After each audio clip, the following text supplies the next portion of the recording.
பாரதம் என் உதிரம் தானடி. Sun TV நிறுவன பங்குகள் விவகாரம். மாறன் சகோதரர்களுக்குள் வெடித்ததா சண்டை? சன் டிவி நிறுவன பங்குகள் தொடர்பாக கலாநிதி மாறன் மற்றும் 7 பேர் பதிலளிக்குமாறு MP தயாநிதி மாறன் நோட்டீஸ் அனுப்பியுள்ளதாக moneycontrol.com செய்தி இணையதளம் தகவல் வெளியிட்டுள்ளது. தயாநிதி மாறன் நோட்டீஸ் அனுப்பியுள்ளார்.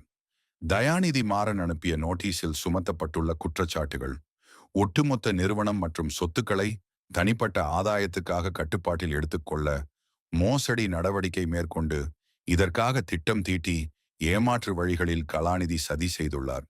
குடும்பத்தின் சூழலை சாதகமாக பயன்படுத்தி, குறிப்பாக முரசொலி மாறன் மரணப்படுக்கையில் இருந்தபோது 2003 சட்டவிரோத நடவடிக்கை மேற்கொள்ளப்பட்டது. தந்தையின் மரணத்துக்கு பின் உரிய சட்ட ஆவணங்களின்றி தாய் மல்லிகா மாறன் பெயருக்கு சொத்துக்கள் மாற்றம் செய்யப்பட்டன. இறப்புச் சான்றிதழ், வாரிசு சான்றிதழ்கள் சில மாதங்களுக்கு பிறகே வெளியான நிலையில் அதற்கு முன்பே சொத்துக்கள் பெயர் மாற்றப்பட்டுள்ளன. பின்னர் நிறுவன பங்குகளை கலாநிதி மாறன் பெயருக்கு மாற்றிக்கொள்ள இது உதவியாக அமைந்தது. செப்டம்பர் 2003 12 லட்சம் பங்குகள் சட்டவிரோதமாக நம்பிக்கை துரோகம் செய்து மாற்றப்பட்டன. சன் டிவியின் 60% பங்குகள் நிறுவனத்தின் மற்ற பங்குதாரர்களின் எந்தவித ஆலோசனை ஒப்புதலின்றி கலாநிதி பெயருக்கு ஒதுக்கீடு செய்யப்பட்டன. அந்த நேரத்தில் சன் டிவி நிறுவன நிதிநிலை வலிமையாக இருந்தபோது பங்குகளை வெளியிட்டு நிதி திரட்ட அவசியம் எழவில்லை. அதற்கு முன்பு வரை கலாநிதியிடம் பங்குகள் இல்லாத நிலையில் பங்குகள் மாற்றத்துக்கு பின் IPO வெளியிடப்பட்டது. இதன் வாயிலாக நிறுவனத்தின் பெரும்பான்மை உரிமையாளராக கலாநிதி மாறியதால் குடும்பத்தின் பங்கு 50%இலிருந்து 20%ஆனது. கம்பெனிகள் சட்டத்தின் கீழ் இவை தீவிர குற்றங்கள் என்பதால் அரசின் தீவிர குற்ற விசாரணை அலுவலகமான SDFIO வின் விசாரணை கேட்கப்படலாம். முன்கூட்டியே 12 லட்சம் பங்குகளை தன்வசப்படுத்தியதால் பின்னாளில் பங்கு மதிப்பு 3,500 கோடி ரூபாயாக உயர்வு. 12 லட்சம் பங்குகளுக்கு முகமதிப்பு 10 ரூபாய் என 1.20 கோடி ரூபாய் செலுத்திய நிலையில் மீதமுள்ள 3,498 கோடி ரூபாய் நிதி மோசடியாக கருதப்பட வேண்டியுள்ளது. இது தவிர பங்குகள் மீதான டிவிடெண்ட் வாயிலாக 2023 வரை 5,266 கோடி ரூபாய் பெறப்பட்டுள்ளது.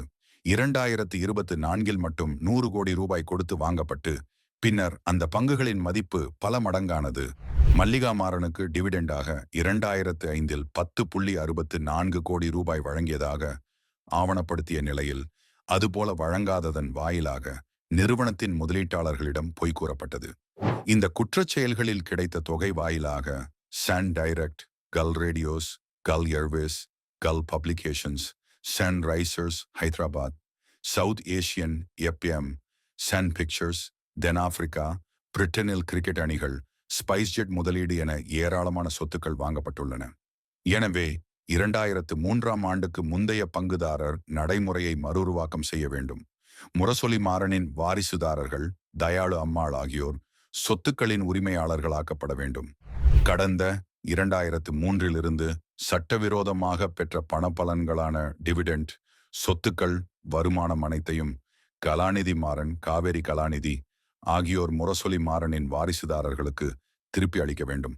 இவற்றை செய்ய தவறினால் சிவில், கிரிமினல் கண்காணிப்பு அமைப்புகள் அமலாக்க நடவடிக்கைகள் மேற்கொள்ளப்படலாம். இவ்வாறு நோட்டீஸில் கூறப்பட்டுள்ளது. இதற்கு முன்பாகவும் கடந்த 2024 அக்டோபர் 7 கலாநிதி மாறனுக்கு முதலாவது நோட்டீஸை தயாநிதி மாறன் அனுப்பியதாக தெரிகிறது. மேலும் இது போன்ற வீடியோக்களை காண தேசியவாத நியூஸ் யூடியூப் சேனலை சப்ஸ்கிரைப் செய்யுங்கள்.